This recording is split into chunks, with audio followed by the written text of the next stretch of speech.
What's up, everybody? Welcome to the latest edition of No Mercy with yours truly, Stephen A. Stephen A. Smith, coming at you as I love to do several times every single week. Wherever you can find your free podcast, you can certainly find No Mercy with Stephen A. This edition of No Mercy, as always, we're coming to you from our studios thanks to our official studio sponsor, FanDuel Sportsbook. FanDuel is the official sports betting company of the No Mercy podcast. I'm not going to waste too much time getting into what I'm about to get into because I have a very important guest coming up next.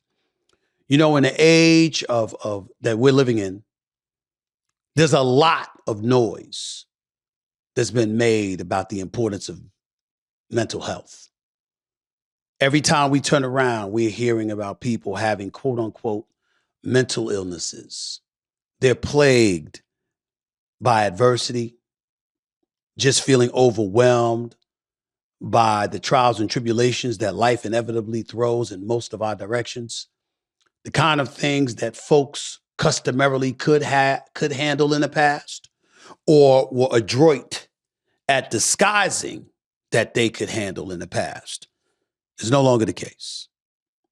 Now more than ever before, when we think about violence in the streets of America, when we think about suicide, when we've seen literally folks in the world of sports, for example, the Naomi Osakas of the world, the Michael Phelps of the world, along with various others, Kevin Love, DeMar DeRozan, and others in the National Basketball Association, the list goes on, speak about the issue of mental health and how tough things have been for them, at least at one point in time or another. It's something that's really, really gained the attention of the nation. The Surgeon General of the United States, basically the head doctor for the United States of America, has basically considered it an emergency, asking for a level of urgency to be attached to the issue of mental health, mental illnesses, even classifying loneliness as a debilitating dilemma that American citizens and beyond have to deal with in this day and age. And really articulating the need to pay rapt attention to this because something needs to be done about it. He's brought it to the attention of the American public. So you know me. You know what I was going to do, right? I want to know more about it. And I wanted to hear about it from the man himself.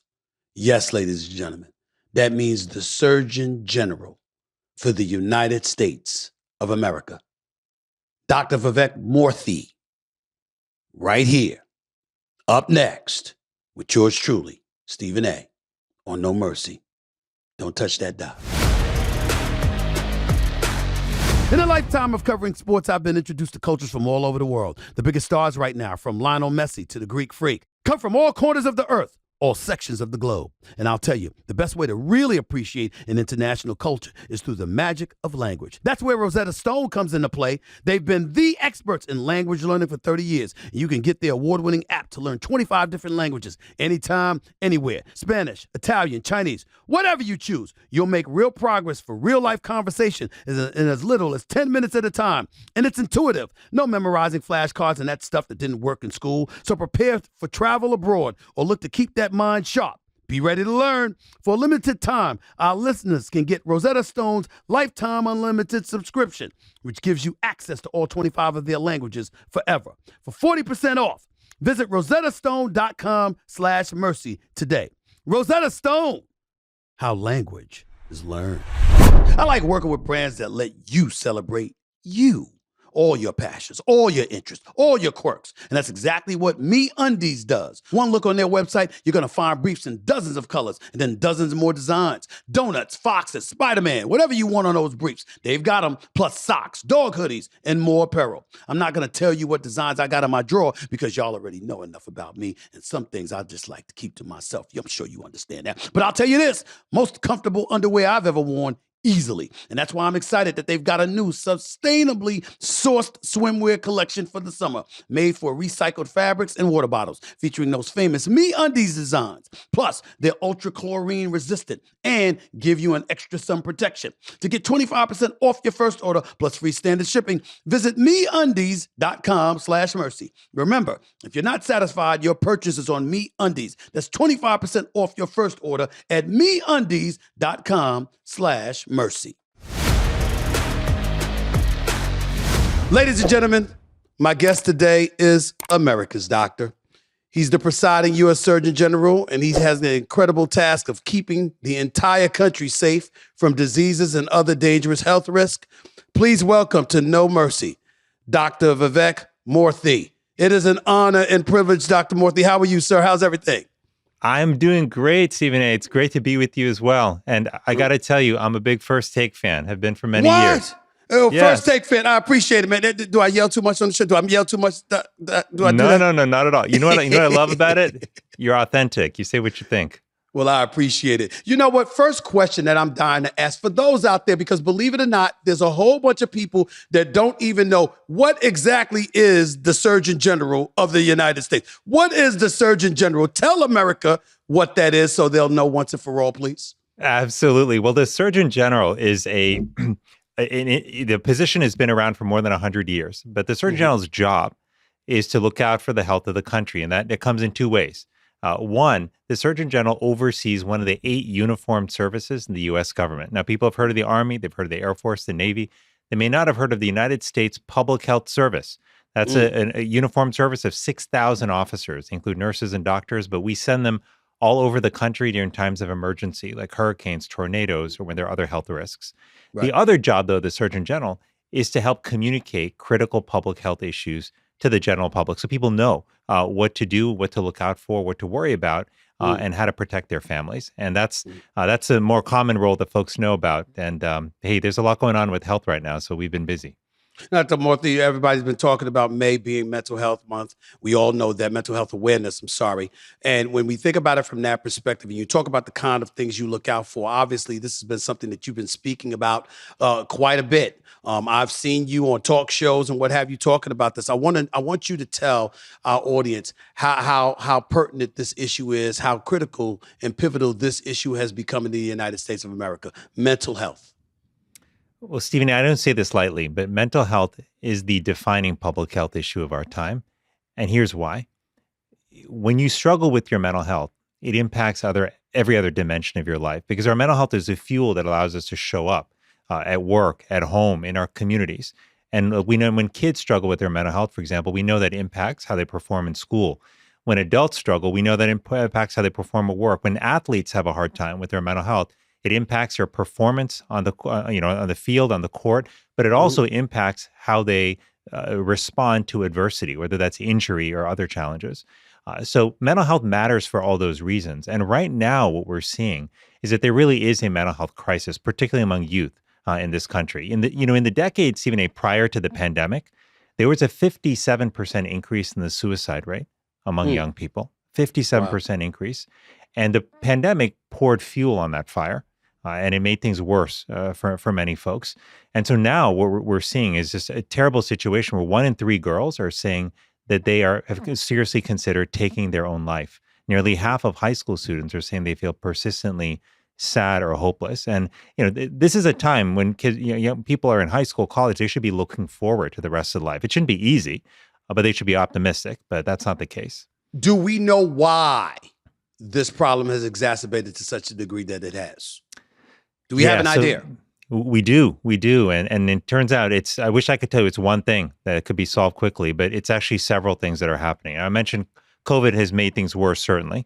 But there were things happening before COVID, and they include the following. Number one, we know that young people have been struggling a lot with bullying, and that was, people have been bullied for years, right? Yes. But like when you and I were growing up, like, if I did something dumb in class, like people knew about it, and then I went home and I wasn't hearing about it. But now with online and offline bullying, kids are surrounded 24/7 by sort of folks who might be tormenting them or abusing them. So that's one reason.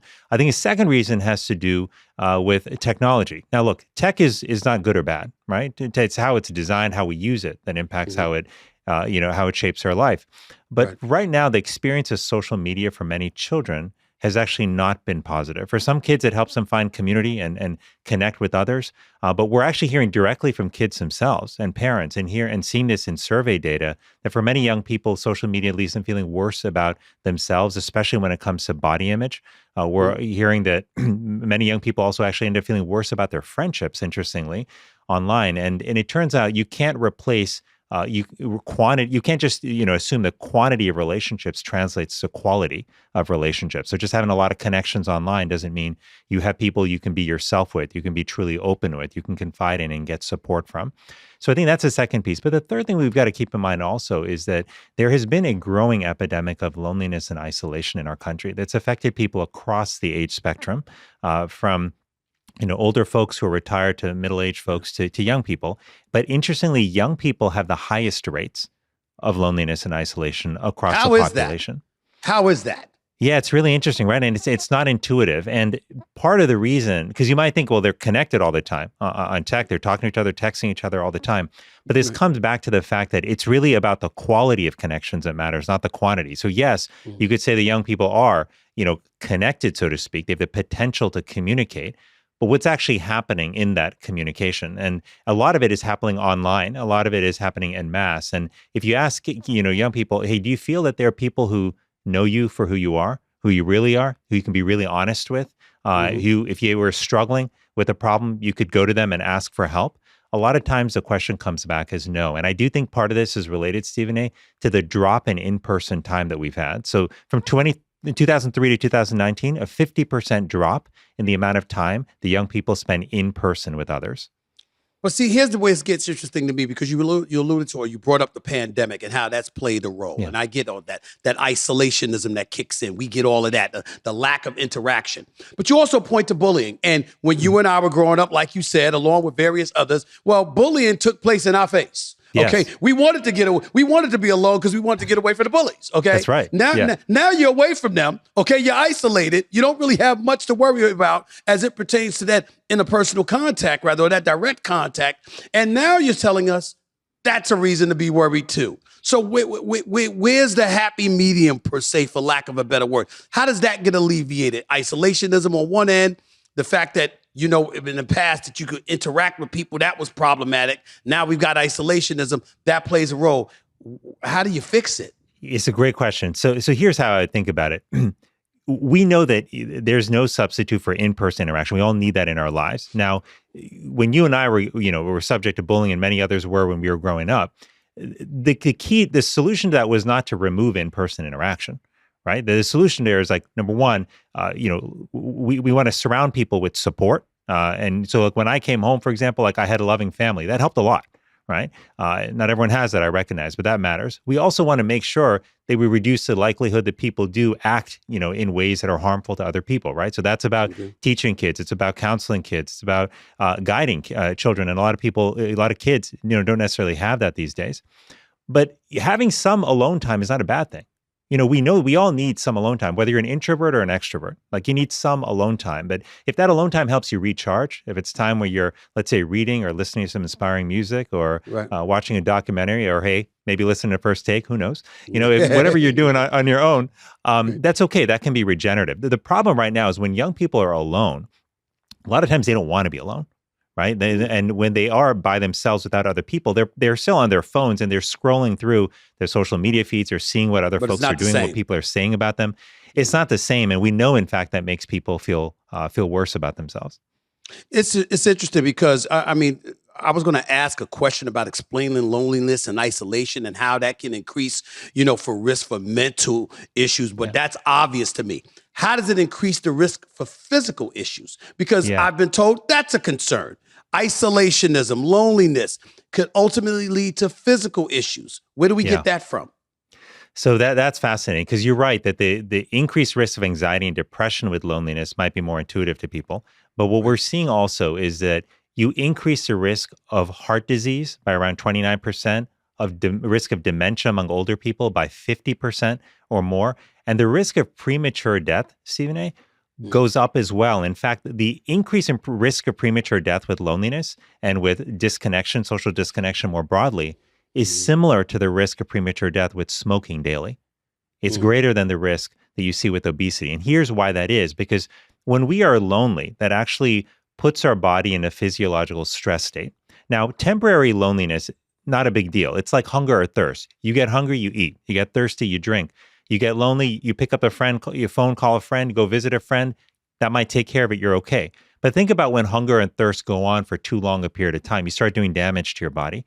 Right? Similarly with loneliness, it literally puts your body in a stress state, and stress states over time where you have increased cortisol flowing in your body and other hormonal changes, that leads to higher levels of inflammation in the body. And we know that inflammation does all kinds of damage, including to the heart, to the cardiovascular system. So that is likely where we see some of the connection between loneliness and physical illness. Makes perfect sense. I could definitely understand that. I know a bit about them cortisol levels, adrenal levels, very, very important. People got to pay attention to all of that stuff, Dr. Murthy. But let me ask you this. I remember reading something that you stated in 2019. Now, this is before the pandemic. This is before the pandemic hit. You said 1 in 3 high school students claim to have felt, quote, constant feelings of sadness or hopelessness. And that was a 40% increase from a decade before. So before the pandemic ever hit, you still had increased feelings of sadness or hopelessness, basically spanning from the year 2010 to 2019, just basically based off of what I read. How did that come about? What was going on at that particular moment in time that would lead to these kind of numbers?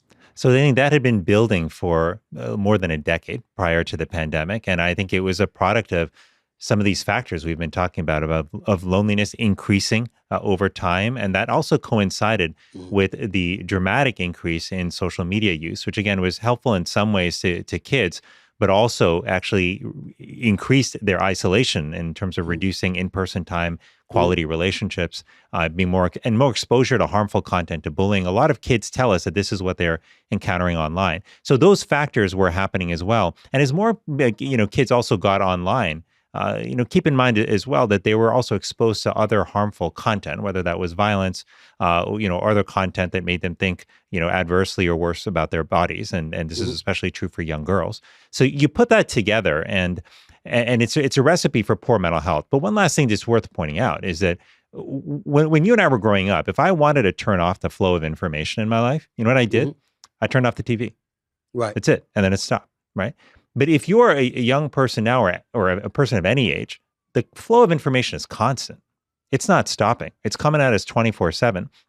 And if you're watching the news in particular, and I'm not talking about the sports news, I'm talking about the news about world events, right? Then the headlines have trended toward being increasingly negative, increasingly focused on stoking fear and anxiety, right? So if you're a young person growing up now, as many young people tell me when I do roundtables with them all across the country, they ask me the question, is the future really better than the past? Because every time I open up a news page, I'm reading about all these challenges, gun violence. I'm reading about climate change. I'm reading about racism and discrimination. I'm reading about all these problems. The world seems pretty dark. Well, who's most culpable, Dr. Murthy? Is it the media or is it social media? Because, I mean, it's two different things. I know that we can jumble it all up. We got Twitter, Facebook, Instagram, TikTok, and all of this stuff. I get that. But when you talk about gun violence, when you talk about abortion, when you talk about immigration, when you talk about crime, you talk about a plethora of issues that we see just invading the news, the airwaves on a day-to-day basis. That's the media. What level of culpability, what level of responsibility does the media have in all of this when in the media's eyes, they're simply telling you what's going on? Yeah, no, it's a good question. Look, and what I'm going to talk about is not legal responsibility. That's, I'll leave that to the lawyers. What I'm talking about is more moral responsibility. That's what I was asking, moral responsibility, yes. Yeah, and I think, look, I think in this, at a moment like this in particular, but really I think at all times, we all have to be cognizant of the impact we have on the world around us, right? I got to think about that as a doctor. So let me give you an example. If I was running a hospital and I was taking care of people who came in with heart attacks and pneumonias and other conditions, but it turns out I wasn't necessarily keeping a safe environment. So people were slipping on the floors and injuring themselves. People were getting, line infections from their IVs because, we weren't doing a good job keeping, swabbing sites, injection sites. If I was doing all that, you'd say, you know what, that's not a responsible way to operate. I'd probably get shut down. But what's happening right now is, yes, you want to cover the news, but there are choices being made every day right? About what headlines you write, about how sensational they are, about how you balance positive news with Right. negative news. You can tell people what's happening in the world, but I'll tell you this, Stephen A. I encounter people all across the country who are doing things to help build up their communities that are really inspiring. People are volunteering to serve as crossing guards because they want to protect the kids in their neighborhood. People who are helping neighbors who can't get to the doctor's office on their own. Doctors and nurses who put themselves in harm's way day in and day out to try to help people who are sick, right? We don't read about those stories because they don't generate as many clicks. From an Right. evolutionary perspective, look, we're designed to survive as human beings, right? So we Yes. respond more to fear and anxiety because that might be something that threatens our survival. That was true thousands of years ago when we were hunter-gatherers.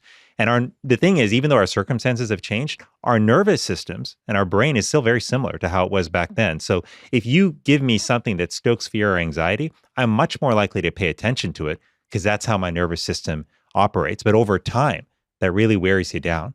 And that's what we're seeing today. So that fear and anxiety has been fed. It continues to be fed. As a result, we become addicted to it. That's what we're prone to respond to. And as a result, ultimately, it gets to a point where we're simply overwhelmed because it's just too much to take. And that's obviously why mental awareness is so tough. But I got to tell you this, Dr. Murthy, when I think about it, I think about how we grew up. And you know this as well as I do. Adversity is coming. It's inevitable. I'm from the Absolutely. streets of New York City. You're from India, if I remember correctly. Is that accurate, by the way? I believe you're from India, correct? Yeah, my family is from there. I grew up Your here. family. Yeah. You grew up here. Okay, I just wanted to Yeah. make sure. Just wanted to Yeah. make sure that, right? But adversity is a given. You understand it, and actually your medal per se is measured by what you can take. If you can't take it, to the victor goes the spoils. Those who can take it, they can take it. Those who can't, they're going to flow by the wayside. So if that's still our reality, Yeah. where do we go from here from the standpoint, the more issues, we can bring awareness to mental disabilities, mental issues, and what have you. But by and large, America is going to be devoid of the compassion necessary to really, really embrace you and help you through it. Where do you go from there? Well, so I want to pick up first on this point you brought up about adversity, because you're Please. absolutely right.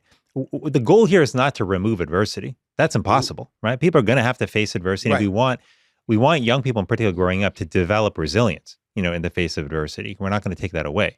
Sure. But one of the ways to help develop that resilience is actually to give people allow them to experience adversity, but with the kind of support they need to recover and to get better, right? So I think about adversity I experienced, when I was growing up, whether that was racism, which I experienced, whether that was other types of adversity, and I'm not alone. A lot of people have gone through this, not unique. But I'll tell you, because I had strong relationships at home, I had two parents who loved me. I had a sister who loved me dearly. I had a couple good friends in the community who had my back. That helped me be resilient because relationships are buffers to stress, right? I mean, think about, you cover the NBA day in and day out, right? Right. You cover other sports as well. Think about the players right, who are surrounded by people and relationships that are healthy for them. And then think about the people who are surrounded by unhealthy relationships or are isolated. The group in the second category, they're more likely to get into trouble, right? They're more likely to have difficulty dealing with adversity when it crops up, whether that's a major injury or that's a trouble in a contract negotiation or something else, or losing, a critical game or losing in the playoffs, whatever it might be. They're less likely to deal with that or able to deal with that if they don't have a strong relationship. So I think one of the most powerful things we can do for young people is to actually help them build those stronger connections. And if I'm a parent, that means making sure my kids actually have in-person, FaceTime with other people, that they're spending time, with friends in person and with family as well. It means creating guardrails in our lives so that there are certain areas where we don't actually have technology. Right. But some people would label that pacification. Some people would label that coddling, particularly as we pertain to the sports world. So let's transition to that for a second. Yeah. I cover the NBA. I'm here to tell you right now, it is very, very clear that Ben Simmons, formerly of the Philadelphia 76ers, now the Brooklyn Nets, was really, really struggling mentally and emotionally. I watched a guy that people once looked at and said he has the potential to be the second coming of LeBron James, Yeah. to people literally wanting him out of the league Mm-hmm. because literally asking him to shoot a jump shot is tantamount to asking him to go and serve in Ukraine against Russia. I mean, this is how people perceive it when they look at him, literally. And so when you have that kind of situation, it's hard to decipher, Dr. Murthy, where you draw the line between helping somebody overcome those adverse emotional and mental situations that they find themselves in, and in the same breath, trying to get them to be productive so you can you can soak a level of productivity out of them, which you know the world is looking for. Absolutely. How do you explain that away? It's a good question. And I think the key thing is that providing people with support does not mean that they don't need to be accountable, right? Like, we all need to be accountable. We all need to be held to high standards. But the people that we surround folks with and the kind of support we provide has to be the right kind of support. Like, if we're constantly telling people, don't worry about the standards, don't worry about, trying to perform, don't push yourself at all, et cetera, people aren't going to grow. Right. But like, I think about like moments of adversity that I faced in my life. I was never an NBA player. I had different types of challenges, a different world. But, if my parents, for example, had said to me, you know what, just protect yourself from the adversity and you just do whatever you need to do, relax, just relax as much as you want. Like, don't go out there and work hard or train harder, et cetera. Right. That would not have been good for me. That's not helpful support. But my parents, what they did is they reminded me of what I could be and who I could be. And they pushed me at times, right? We all need people in our lives, whether those are parents, friends, life partners, like others, who hold us accountable. And that's what good people do, good relationships do, is they remind you of what you're capable of. Okay. They keep you accountable. And they also help you understand when you need to pull back at times. But Dr. Murthy, let me give you another example, because I know you like your sports. Let's go the route of Naomi Osaka, elite tennis player. Do you remember when she broke down crying because she was being booed? Or when she broke down crying because she was literally being asked a question by a reporter? That's all it was. And it's stuff that she had endured before, but suddenly it was that much more of a challenge for her. I mean, it wasn't even something where she was being scrutinized. I mean, if you got somebody, she's competing against somebody, people want them to win. They want them to beat her. Of course, they're not going to cheer for her. I mean, you're competing on a high level in professional sports. You anticipate stuff like that. Yeah. Yet somehow, some way, it just seemed to be something that she couldn't absorb, that she couldn't take. That's an entirely different situation than Ben Simmons to some degree, at least in a lot of people's eyes. How do you resolve that in our minds?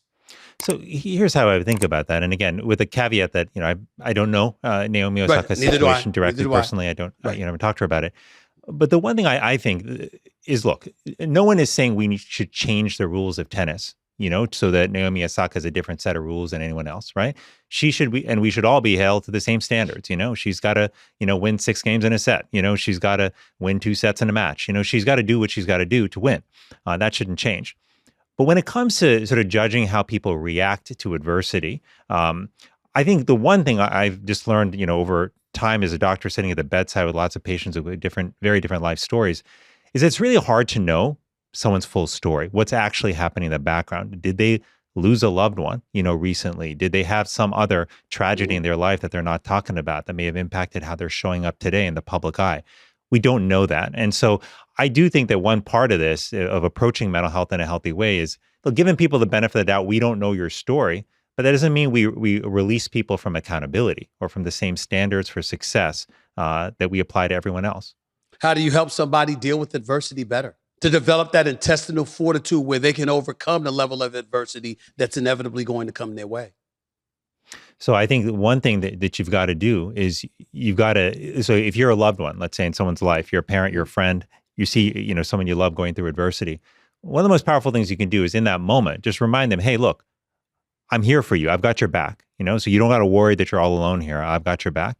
The second thing you've got to do sometimes is remind that person what they are capable of, Sometimes people forget. Sometimes they retreat back into their holes. Sometimes they don't believe in themselves. But we all need people in our life who can believe in us in those moments where we lose faith in ourselves. So that's the second thing that's important to do. Mhm. And the third thing that's important to do is to push people in the right way, right? Like we all need people who push us as well. I'll tell you, my wife, Alice, she pushes me every day in different ways. Sometimes I don't like it, but you know what? Every day, every time she does it, I know I need it, right? So these are sometimes we may call that tough love. We may call it whatever we want to call it. But love is the key piece of it. Like people need to have folks in there who love them, who care for them, who've got their back. Those people also can push them. And that can be really good for us. We're talking to the U.S. Surgeon General Vivek Murthy. He's right here with Stephen A. on No Mercy. Son of immigrants from India, discovered the art of healing watching your parents treat patients in your father's medical clinic in Miami. I mean, that's what I read. Is that true, sir? Just want to make sure that's true. We'll make sure my research is absolutely true. Absolutely. Attended both Harvard and Yale, by the way, as well. 19th Surgeon General of the United States from 2014 to 2017, confirmed again in 2021 as the 21st Surgeon General of the United States. At this moment in time, do you find yourself more worried about this nation and its mental health than ever before? Is it worse now than it's ever been? It's worse now than it's ever been in my lifetime. Yes. And I've been engaged in public health for almost 30 years now. And yes, this is the worst I've seen it, particularly among young people. It sounds like you say that, but it's not just because of the media. It's not just because of social media. It's not just because of being inundated with negativity and what people growing up, people living in our society have to overcome. You spoke about the moral compass of our nation and how that appears to have been lost. You alluded to it, so I'm going to ask you about it. Is it just that we're more cruel than we've ever been? This is a great question, Stephen A. And it gets to the heart of what I worry about, about our country. Because look, I love our country. Our country has given me so much and given my family so much. My parents came here with very little money, not knowing any people. And what they hoped for, what they prayed for, was that they would land, in a community here that supported them and their kids and gave us a place to thrive. And I could not have asked for more in public schools and in other opportunities. And here I am, this grandson of a poor farmer from India who has a chance to serve an entire nation. I mean, like America is an extraordinary place. But what I worry about is the fragmentation and polarization and division that we're experiencing in society. And I do think that this has to do a bit with our moral compass, right? We've got to ask the question, what are the fundamental values that are driving us as a country?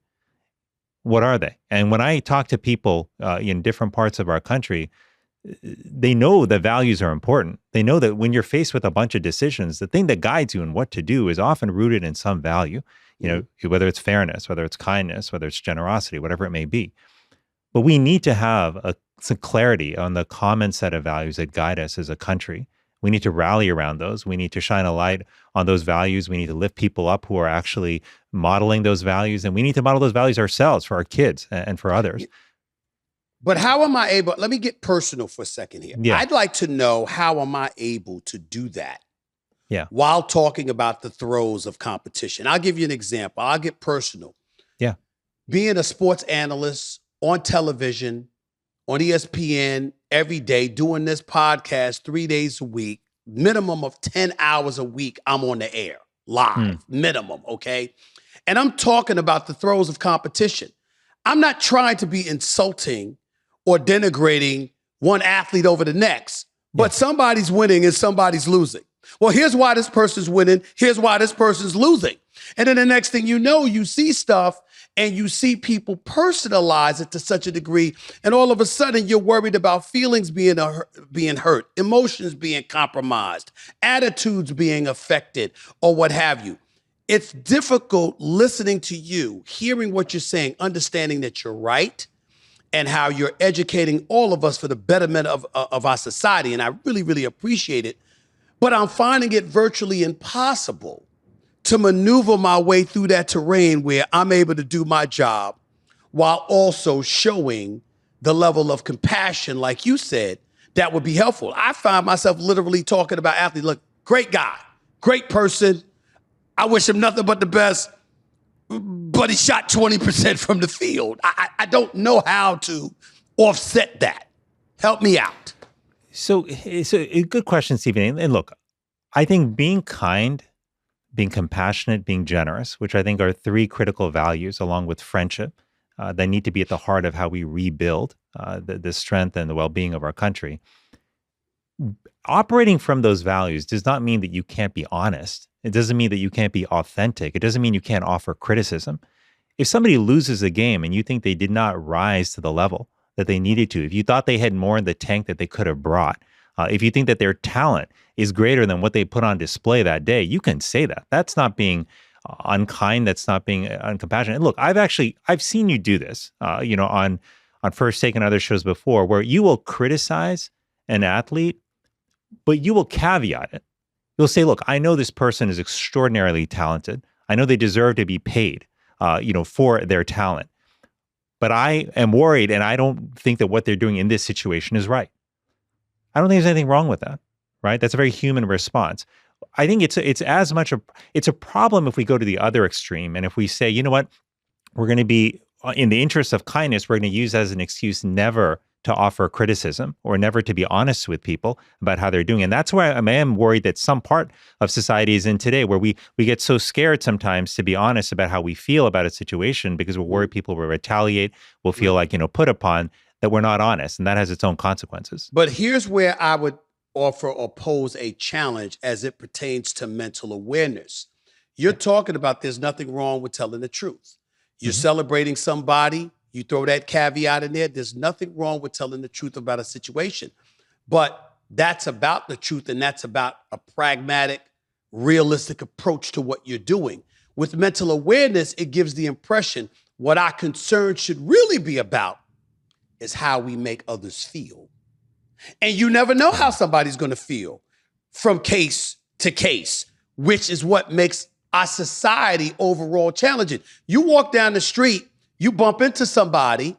Oh, excuse me, I apologize. I didn't mean to bump into you. No problem.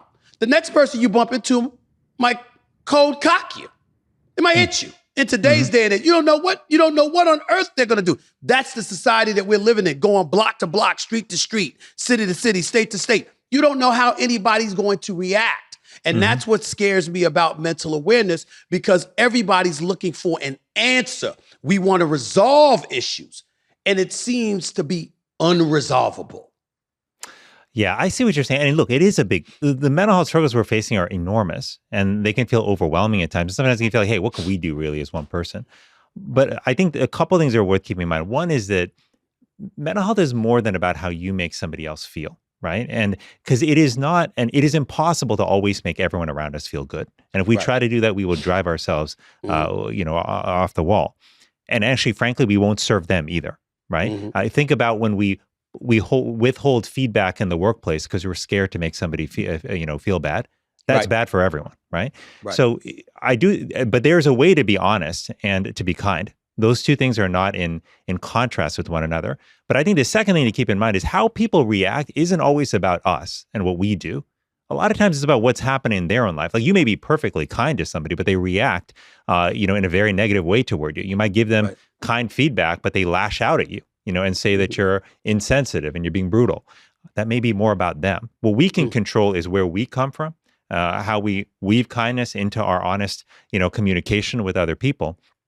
And, the bottom line is that, we've got to strike that balance, but it's a balance that can be struck. I've seen you do that on the airwaves. I think many of us have to do that in the workplace every day. If you're a parent out there of a child, that you have to do this, because you know that if you just give your child everything they want and everything that they're asking for, so that they're happy every moment of the day and never upset with you, you're going to fail as a parent, right? Your children will not be served as well as they need to. So there's a way to be kind, to be honest, to tell people what they need to hear. And that's what we're striving for here. The problem, though, lastly, I'll say, Stephen, though, is when we operate, though, without an anchoring in those core values, of kindness and generosity, of service and friendship, that's, I think, when we run into problems, right? That's because then what's guiding us, right? Like, if we don't have a moral compass, then we're lost. You've stated that since the pandemic, 66% of nurses have considered resigning because of burnout and exhaustion. I want to know how much danger our healthcare system is in because of this mental awareness issue that you obviously have educated us about. Well, it's pretty significant, Stephen. I issued a year ago a Surgeon General's advisory on health worker burnout for exactly the reason you just mentioned. Because we have more than 50% of nurses who are saying they want to lead their clinical practice. About a quarter of doctors are saying the same thing because burnout has been increasing. But just like the broader mental health problem, burnout among doctors and nurses actually was a real problem even before the pandemic. The pandemic added fuel to that fire. And we are, unfortunately, seeing that threaten our ability to provide emergency care, primary care to people around the country. That's why what, myself and many others are now working on, medical societies as well, is seeing how can we do a few things for our clinical providers on the front lines. How can we make sure, one, they have access to mental health support, which many of them don't. Two, that the quality of their work is better as well. A lot of them find that they went into their work to take care of patients, but instead they're spending time filling out forms in duplicate and triplicate, battling with insurance companies for prior authorizations to get the medications that they know their patients need. So we got to improve the quality of the work itself. But we've also got to make sure that we're supporting, our clinicians in being able to spend the time with patients that they need. And, there's no doctor I've ever met who said, you know what, I went into medicine because I wanted to chart, to spend time in front of the electronic health record every day. And they're spending in primary care practice twice as much time in front of with administrative tasks than with patients. So these are the things that we're now working on fixing. And we've got to do it fast because we need doctors and nurses and other health professionals. We need more, in fact, not less. And it's interesting because, like you said, you also said this earlier, some people are refusing to go to the doctor or even sometimes to the emergency room out of fear of cost, bills, and all of this other stuff. Sure. And then when you combine that with the kind of discussions that we've been having, there's a big time reason to be concerned about America's health, because you've got people that are not getting healthier because of mental awareness, because of mental health issues, obviously, physical issues as well. And then we got doctors and nurses that want to leave the business. So we're definitely in a bad state of mind. My last question to you would be this, though. As a person involved with sports, some of the best athletes in the world, obviously that face challenging times, known for overcoming a lot of adversity and what have you. The sports world in particular seems to be an area that could provide a strong level of assistance towards overcoming the kind of issues that you spent time highlighting on this interview with me, sir. Could you speak to that? Do you believe that? And if so, how specifically can the sports world, and I'm only asking because I'm somebody that's associated with sports all day, every day, no matter how many people I interview, talk to, and communicate with. Your thoughts about what the sports world could do to take us in a positive direction moving forward? Absolutely. I think the sports world can do a lot. Something I've talked to Adam Silver about, a number of times. He's a good friend, and to others as well. Yeah, he's a great man. Yes, he is. And to Roger Goodell and others, this is, and they all, both Adam, Roger, and others, are very much understand that mental health is a crisis in our country. And what I've shared with them is what I'll share with you, which is that there's a huge role, I think, that sports and that athletes in particular can play in this area for the whole country. I think, number one, that talking more openly about mental health, which a number of athletes have done, whether it's DeMar DeRozan, Kevin Love, others, that actually helps so many young kids around the country who say, hey, maybe to be strong doesn't mean that I can't ever talk about my feelings or can't admit that I'm struggling or ask for help. Right. Maybe it's okay to ask for help. Makes a big difference. The second thing that's really important is for athletes to be able to talk to young people about what it's like to actually get help, going to see a counselor. Hey, demystify that a little bit. Talk about that. That's not as scary as experience as it might seem to be from the outside. Athletes can also help get information out. Like, we now have a crisis line called, it's 988, just like we have 911 for emergencies, if there's a fire in your house or a medical emergency. We now have 988, which is a crisis line. Anybody can call or text if they're having a mental health concern or emergency, or if somebody around them is. Athletes can help get the word out about that as well. And finally, I think athletes can help in sharing their stories to help young people understand where real success comes from, right? Like, if you're on the outside, and I talk to a lot of young kids who are in sports leagues right now, and to college athletes as well. I do a lot of roundtables with college athletes. Right. And a lot of them think, okay, well, these professional athletes are successful because they've got a lot of skill. because they work, because they practice a lot, they work out a lot, they're They strong, don't realize physically how much strong. the mental plays a role in their success. They don't really realize that. That's exactly right. But you talk to people who are the top of their game, whether it's LeBron James or whether it's others, and they very clearly, as many of them done publicly, talk about how it's a physical and mental game together that make you truly elite, right? That can make you really successful. And that applies not just to sports, right? That applies to every dimension of our life, whether you're in business or whether you're, in entertainment, wherever you may be. And so being able to talk about the other factors that go into success that we don't explore very often, building the right relationships, with family and friends and investing in those relationships, dealing with how we use technology in a healthy way. Like how should a young person, for example, draw the right boundaries around their use of social media so that it helps them and doesn't hurt them? Like these are the kind of things I think athletes can be incredible role models on and examples if they talk, openly to young people around the country about it. So I think there's a lot that sports can do. I think sports are one of the few areas in our country right now that truly bring people together across all, political persuasions, and there's real value in that. But we also need role models, for young people. We need people to be able to talk honestly to them about what's happened in the world, but also how to get through it. And I think athletes can make a big difference there. Dr. Vivek Murthy, U.S. Surgeon General, it has been an honor and a privilege to talk to you, sir. I really, really appreciate this time. It's been very, very enlightening. And now if you see me on television or you hear me on my podcast and I sound considerably nicer, take credit. Take credit. It's because of you.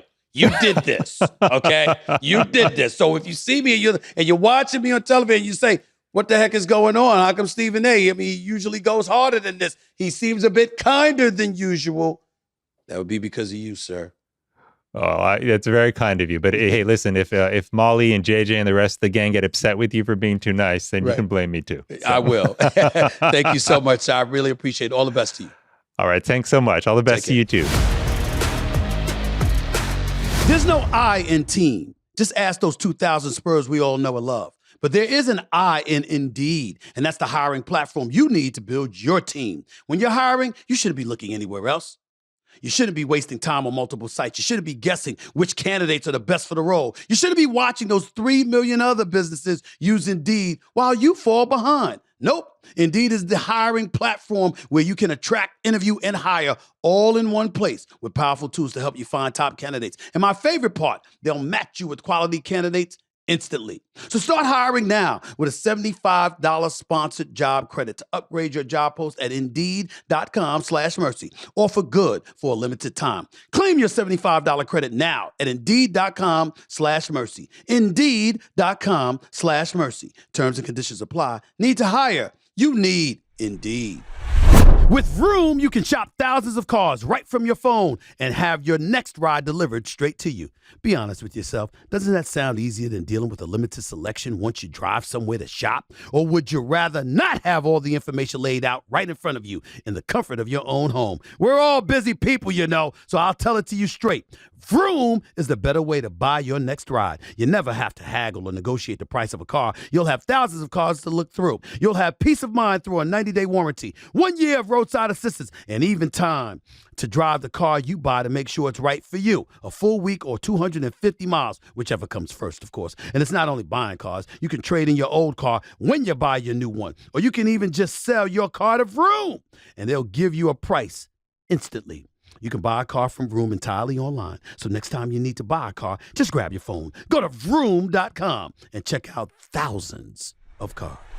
Hey guys, Stephen A. here. I've autographed copies of my new book, Straight Shooter, exclusively for Premier Collectibles. And now for a limited time, you can use code SAS15 to save 15% at checkout. That's SAS15 for 15% off at checkout. Head over to StephenABook.com and get your signed copy today. Great interview, great conversation, a lot of lessons to be learned, a lot of wisdom that was espoused to all of us. But Dr. Murthy, really, really appreciate his time. The Surgeon General of the United States really came on here and gave us food for thought, no question about it. I thank him for his time, his efforts, the energy that he's putting forth to this noble cause, because it is a noble cause. It's something that we've got to eradicate. No question about it. and to provide the perspective that he provided. I really, really appreciate it. That's it for this edition of No Mercy. We'll be back with more episodes in the days to come. You know where to look for me. You know why. This is Stephen A. signing off and reminding you, as always, you don't have to know sports to know mercy. Until next time, everybody. Peace and love.